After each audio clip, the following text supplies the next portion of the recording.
I'll take over and rule the Empire. Brilliant.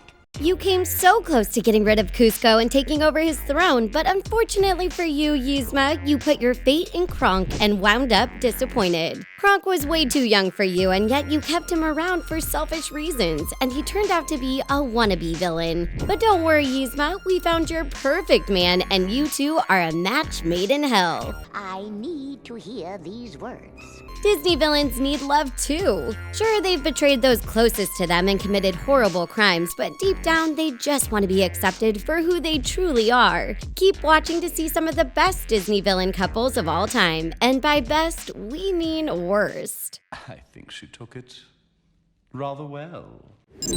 Sid Phillips and Darla Sherman. Sid Phillips from Toy Story is known for being one of the worst villains of all time. Sure, he's just a kid, but he kidnaps toys, takes them apart, and creates monstrosities. He doesn't seem to have any friends and enjoys being a big fish in a small pond. You might think that Sid would have trouble finding a girlfriend when he grows up, but that just isn't the case, because Darla Sherman from Finding Nemo is his perfect match. These two villains would wind up in county jail in no time.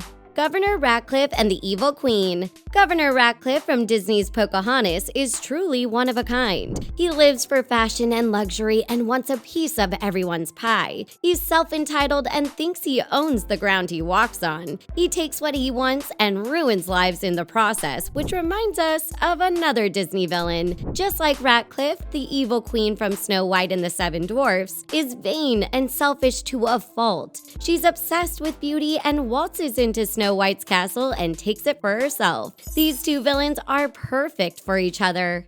Clayton and Cruella de Vil. Clayton from Tarzan isn't someone who messes around. He's obsessed with hunting gorillas and selling them on the black market. He's manipulative, cruel, and greedy, making him the perfect man for Cruella de Vil.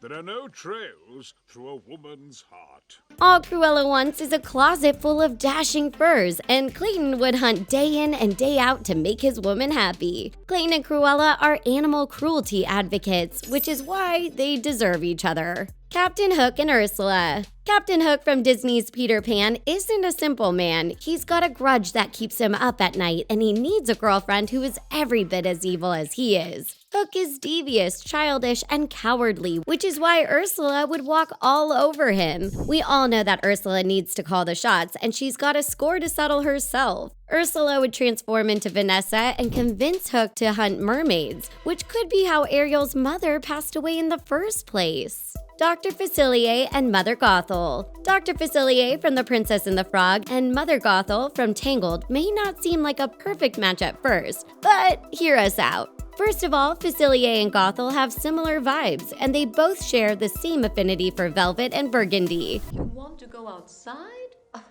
Why, Rapunzel?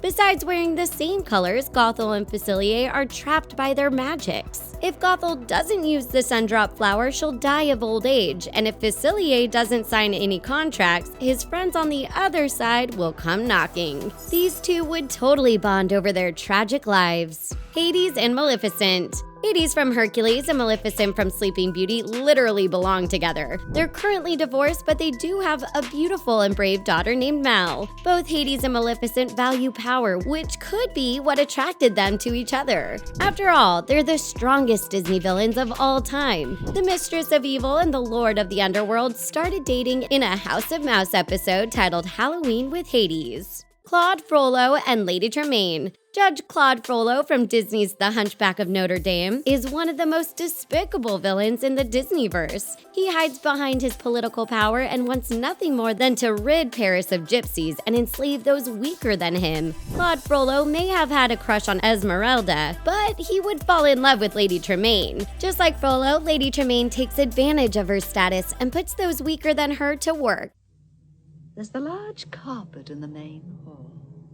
Clean it. She wants to keep people down in the dumps and take away their opportunities. These two caretakers are a perfect match. Prince Hans and Drizella Tremaine. Prince Hans of the Southern Isle is obsessed with titles and castles, making him the perfect suitor for Lady Tremaine's daughter Drizella. Hans tried to cheat his way onto the throne, just like Drizella tried to cheat her way into Prince Charming's heart. Both Hans and Drizella know what it means to live in their sibling's shadow, which is why sparks would surely fly between them. It's a common theory that Hans and Drizella got married after meeting on the Isle of the Lost and had a handful of daughters, one of them being Dizzy Tremaine. Jafar and Yzma. What do Jafar and Yzma have in common? Well, for starters, they're both Disney villains who posed as royal advisors and tried to steal their king's throne right from underneath them. But their similarities don't end there. Jafar and Yzma also had crushes on people who were way younger than them. These two sorcerers would do anything to become royal subjects. The idea has merit. Yes, merit, yes! But it looks like they'll have to settle for each other. Which Disney villain couple was your favorite? Tell us in the comments. Hit that subscribe button and give this video a like. Thanks for watching The Things. We'll see you again soon.